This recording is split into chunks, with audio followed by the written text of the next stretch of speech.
Story 1. Update. My 26M girlfriend, 25F, has grown distant after I got beat up defending a group of girls being harassed mandatory. I have been with my GF Sarah for 3 years and been living together for 1.5. She is honestly everything I have ever wanted and I planning on proposing somewhere next year. So 3 weeks ago I was out with Sarah at a local bar drinking and having a great time with her as it was just after quarantine had ended where I live. At around 3 a.m. we decided to head home. As we headed to the parking lot where we had parked we noticed a group of 2 girls and a guy who was clearly drunk trying to hit on them and get them to go to his house. The girls were clearly very uncomfortable and trying to find a way out. Sarah told me that we had to do something and I told her go call the cops and get someone as well because the very least I wanted was her to get hurt during this. So I approached the group and tried to pretend I was the boyfriend of one of the 2 girls and long story short I got my ass kicked. The guy was at least 6 feet 4 and 220 pounds whereas I'm 5 feet 11,167 pounds. I'm fairly muscular myself but there was no way I could have taken someone that big, I knew it from the start. At least from all the noise we had made a lot of people rushed the scene and the girls got away safe. I was rushed to the ER because the motherfucker had broken my ribs which had punctured my right lung. Yay. After that incident Sarah has grown a distant from me. Even though she visited and stayed with me at the hospital she hasn't been the same since. And I thought she just needed time to move past this. However 5 days ago she told me that she is not the same person after what happened and she doesn't know if she feels safe with me after I got beat up like that. Honestly hearing that hurt me more than when I got my ribs broke. She has moved to her parents for the time being and she told me she needs time. Meanwhile I had no one here to help me so my brother left his 2 boys and wife to move in with me. I know I'm just venting at this point but I don't want this to be over like that. Reddit, is there anything I can do to salvage the situation? Update. Until yesterday it had been 14 days since my last contact with Sarah. My brother had left 4 days prior because I felt bad keeping him away from his family for so long, plus I could take care of myself to some extent. So around 2 p.m. while I was making lunch I hear the doorbell ring. I go to open the door and there she is. Sarah, with tears in her eyes, eye bags, frizzy hair, looking like a total mess. During the time we've been together I've seen her in her ups downs but I'd never seen her in such horrible state before. So I let her in. She sits on the couch, we haven't still said a word as we were both dumbfounded. I was so overwhelmed by emotions, I wanted to hug her, I wanted to full on blast on her, I didn't even know what I wanted to do. So I did nothing and waited for her to talk. After 5 or 10 minutes of silence she starts sobbing and saying she's sorry and then full on crying. At this point I can barely hold myself together. So I hold her hand and try to calm her down so I can figure out what is going on. After a while she finally somewhat calms down and starts talking. And that's where it got bad. Something that I didn't include in the original post, because it wouldn't make sense to anyway, is that Sarah's mother has been divorced and remarried once.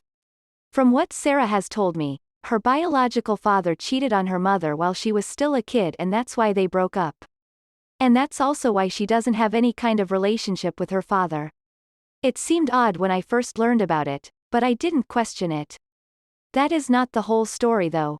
Sarah's biological father didn't only cheat on her mother. He was a drug addict boss that also used to beat her up frequently. Without getting into a lot of graphic detail, in one instance when Sarah's brother tried to intervene and protect her mother he ended up getting beat up too.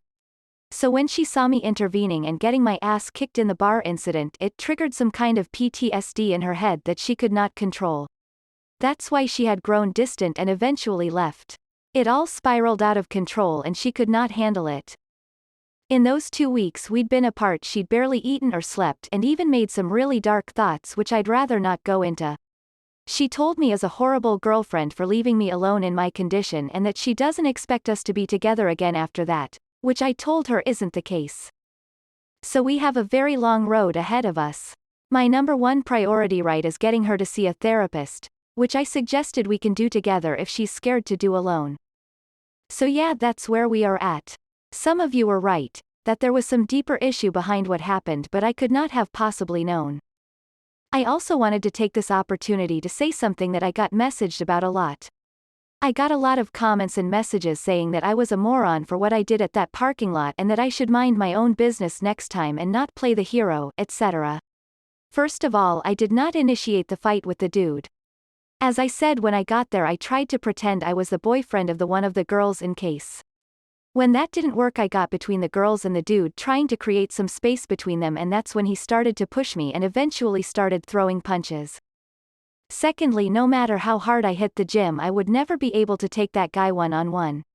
As I said, I'm pretty fit, and I've been working out for several years, but the fella was a lot bigger than me.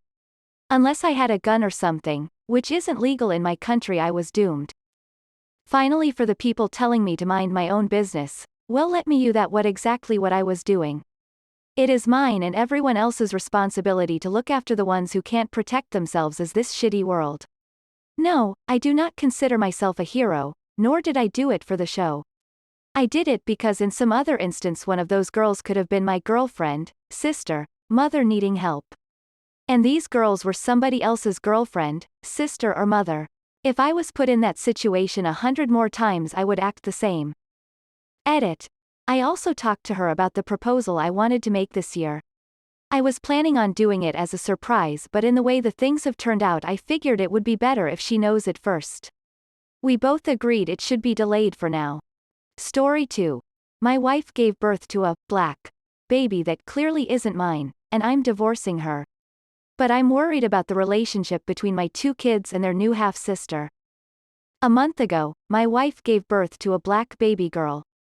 We're both white, so she was forced to admit that the child was a result of a one-night stand last year. I've started divorce proceedings, although we're still living together for now. Between our 2 boys, aged 2 and 4, I've had paternity tests for them and they came back positive. Her infant daughter and her having lost her job due to COVID. Living together as amicably as possible until the divorce is settled is an unfortunate necessity. Naturally, I have no ill will towards the baby, and I've been disgusted by some of the comments I've heard from family members, friends, co-workers and others, all who seem to be fixated on the racial angle of this. As if the most salient part of this isn't that my wife cheated, but that she cheated with a black man and that the baby is black. What really worries me is that my 2 sons might pick up on these narratives.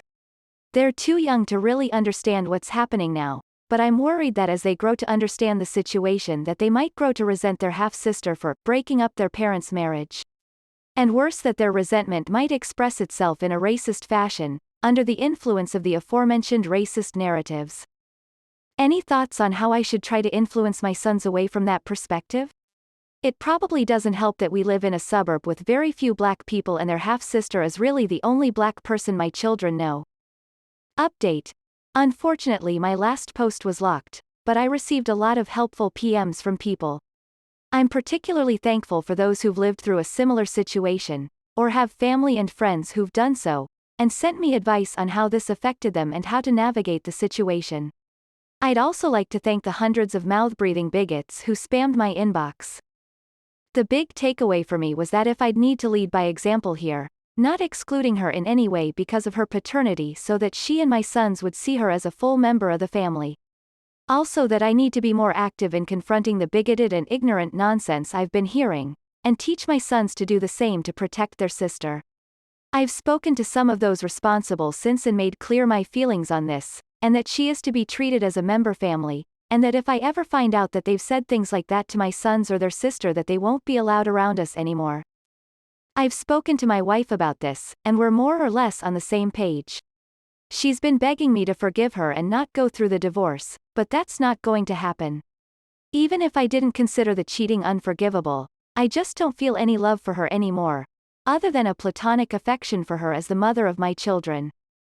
My sons are handling this as well as can be expected. The 4-year-old doesn't fully understand, but is upset by the change in the household. Thankfully, he's easily distracted. The 2-year-old is thankfully too young to comprehend what's going on, but has definitely picked up on how withdrawn his mother has become. They're both fascinated with their new little sister, so there's that silver lining. My wife OTOH isn't in good shape at all. She was depressed even before the birth, and now with everything our divorce, her infidelity being revealed and the backlash from family and friends, PPD, and the exhaustion from raising an infant she's barely functional.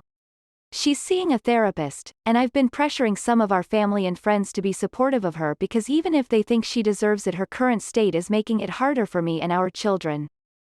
It's become very obvious to me that even after the divorce is finalized, we're going to have to live together for a while longer.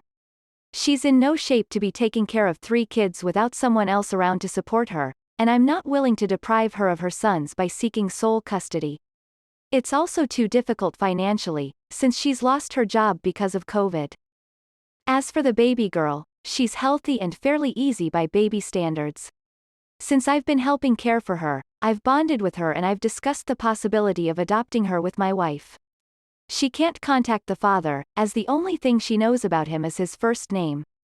And given our co-parenting situation, it feels like adopting her as my daughter would be the best outcome for all involved.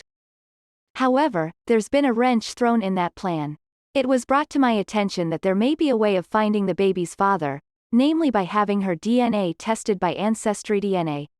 If the father or one of his relatives has also taken the test, we may be able to find him through their DNA match database. If I'm being completely honest, I'm not happy about this. I've already started to think of the baby girl as my daughter, and having him in our lives would massively complicate the family dynamic.